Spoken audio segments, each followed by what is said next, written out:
Hi, I'm Shelby Durham, and I'm a dietitian with Nutrition Specialists of Northeastern Oklahoma. And today we're going to be talking about the different food and fluid modification levels. There is an IDDSI or IDDSI scale, and there are 7 levels to this scale for food and fluid modifications, and we're going to be going over those today.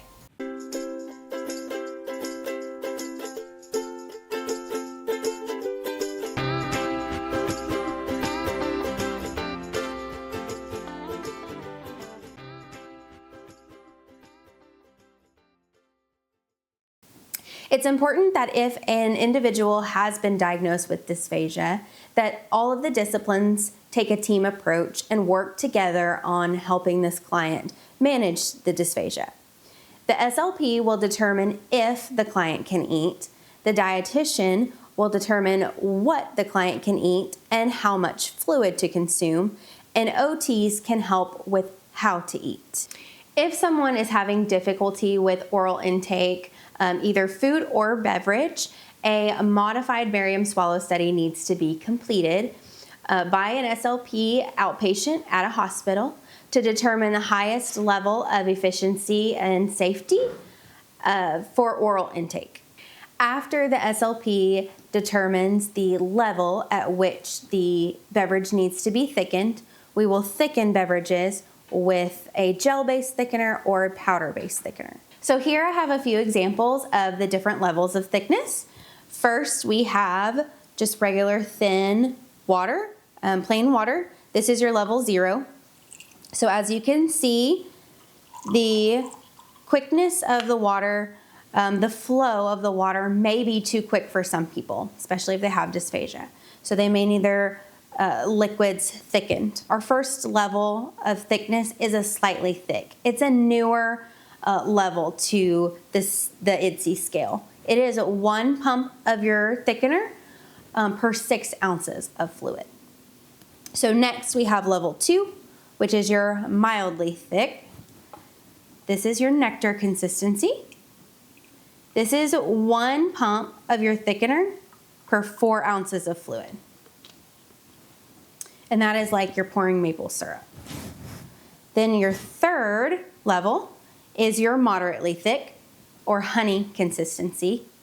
And this is 2 pumps of the thickener per 4 ounces of fluid. So if you are thickening a large amount of fluid at one time, you'll definitely want to do some math to make sure that you have the correct thickness per ounces. So a little side note here is everything needs to be thickened that is a liquid at room temperature. So this could be anything from ice cubes to popsicles to ice cream or even some soups. So as the ice cubes melt in a person's drink, that dilutes the beverage. So it takes away the thickness and makes the fluid thinner than what is recommended for their level. So our level 3 thickness here can also correlate to a liquidized diet. So we want to make sure that if our client is on a liquidized diet, that it is completely liquid and it needs to fall off the spoon easily. So there needs to be no chunks and a lot of liquid needs to be added to the food to make sure that it is completely liquidized. As you can see here, it falls off the spoon very easily. Along with modifications in a client's liquids, their foods may also need to be modified as well. So this can range from anything from regular foods all the way down to pureed foods, which we have here. You can use something like an immersion blender like we have here to make sure that our pureed consistency is completely smooth. So with a pureed consistency, you do want to have still a mounding on the top of the spoon. It doesn't fall off the spoon like the liquidized diet does. We want to make sure there are no lumps and no chunks in our pureed foods, as you can see with our pudding here. But it does still fall off the spoon easily, and it is not so thick as of something like peanut butter wouldn't fall off the spoon very easily. So we still want to make sure that the food is not too sticky that it flows off the spoon. So we do have a soup here This is going to be a little bit more of a chunkier version than your pudding, so you will want to use something like an immersion blender to make sure that we get all the lumps and the chunks out, so that the individual can safely consume the food. So moving on from our level 4, which is the pudding consistency or the pureed foods, we're moving on to level 5, which is our minced and moist level. So there can be a few foods that have dual consistencies. So there is liquid and there is solids at the same time.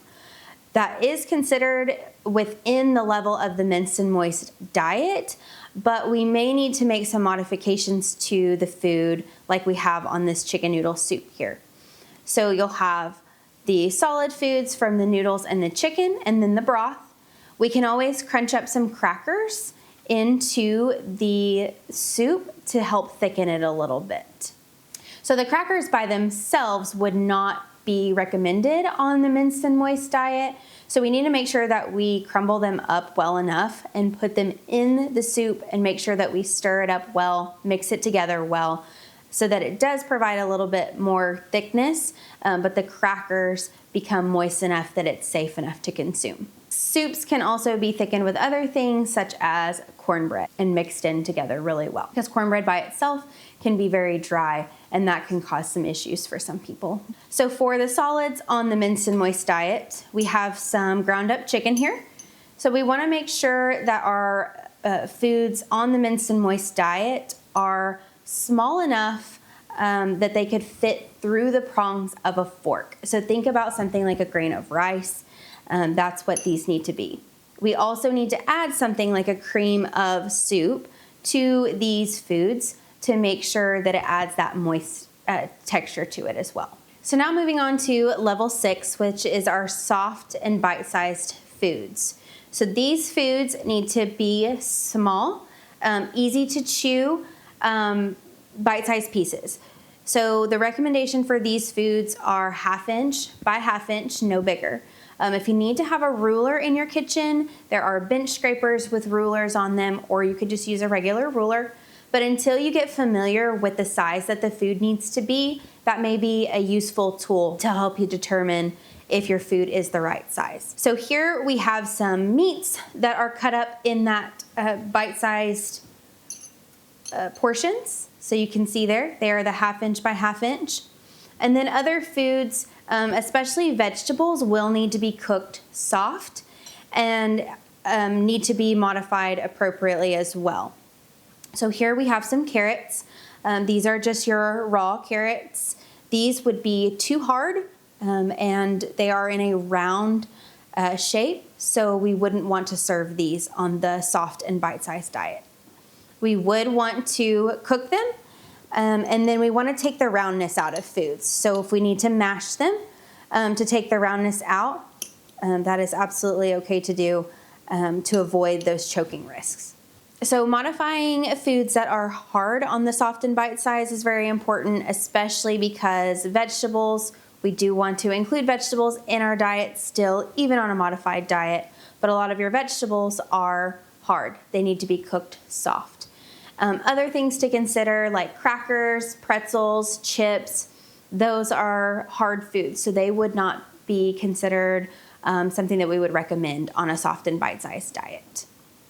So meats, in addition to the vegetables, do need to be modified on soft and bite-sized, as well as the minced and moist diet.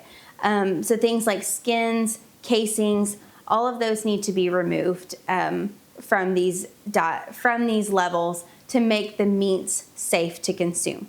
So here we have the skin on a chicken, and that does need to be removed prior to cutting the chicken up into bite-sized pieces. We also have a bratwurst here, and the casing needs to be removed from it to make sure that we reduce the risk of choking. It is also to be noted here that our esophagus is about 1 inch in diameter. So this being a round food, similar to the carrots, we need to modify this food so that it's safe to consume to reduce our choking risk. So here we will want to cut the meat. And then we will want to cut it in half. So our goal here is to take the roundness out of the food, just as we did with the carrots with mashing them. Then we're at our level 7, which is regular foods. Although with our regular foods diet, some foods may still need to be modified to be safely consumed. So for example, meats may still need to be cut up, or other foods may need to be cooked soft and easy to chew so that it is safe to consume. So we went over the various food and fluid modifications. Sometimes we can have thin beverages with modified food textures or vice versa. So we always want to make sure that we're referring to our individual's mealtime assistance plan written by the dietitian or speech language pathologist to make sure that we are modifying the foods appropriately and that we are thickening the fluids to the proper level. So again, my name is Shelby Durham, and today we went over the 7 levels of the IDDSI or IDDSI levels to food and fluid modifications. Thank you for your time today, and please consider checking out our social media on Facebook, Instagram, and subscribe to our YouTube channel.